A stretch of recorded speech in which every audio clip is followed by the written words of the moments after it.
បើអ្នកដាក់ចិត្តថាលក់អនឡាញហើយមិនអាចខ្ជិលតទៅទៀតបានទេហើយក៏មិនអាចធ្វើការតាមអារម្មណ៍ថ្ងៃណាចង់ like ក៏ like ថ្ងៃណាមិនចង់ like ក៏អត់ថ្ងៃណាមានអារម្មណ៍ល្អថតវីដេអូថ្ងៃណាមិនមានអារម្មណ៍ល្អក៏មិនចង់ថតទម្លាប់ទាំងអស់នេះភាគច្រើនខ្ញុំជឿជាក់ថាមានដូចគ្នាប៉ុន្តែបើដាក់ចិត្តថាមកលក់អនឡាញចាប់ដើមយកខ្លួនឯងមកនៅលើទីផ្សារអនឡាញដើម្បីចង់បង្កើនចំណូលហើយត្រូវតែ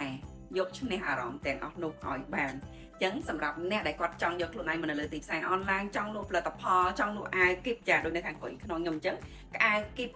លេខ1បោកអ៊ុតហើយស្អាតចាអត់ចាំបាច់បារម្ភថាត្រូវយកទៅរៀបចំបោកគក់ឬក៏ជួសជុលអីទាំងអស់គ្រាន់តែទាំងអស់គ្នាសម្រាប់ចិត្តថាចង់លក់អាវគីបយកពី50អាវ100អាវទៅចាបានតម្លៃពិសេសហើយបើសិនជាអត់ចេះ live អត់ចេះរៀបចំថតឬកាត់តវីដេអូក៏អាចប្រឹក្សាយោបល់បានដូចគ្នាតំណែង inbox មកឥឡូវដើម្បីទទួលបានតម្លៃ promotion ពិសេសជួបគ្នាក្នុងវីដេអូក្រោយ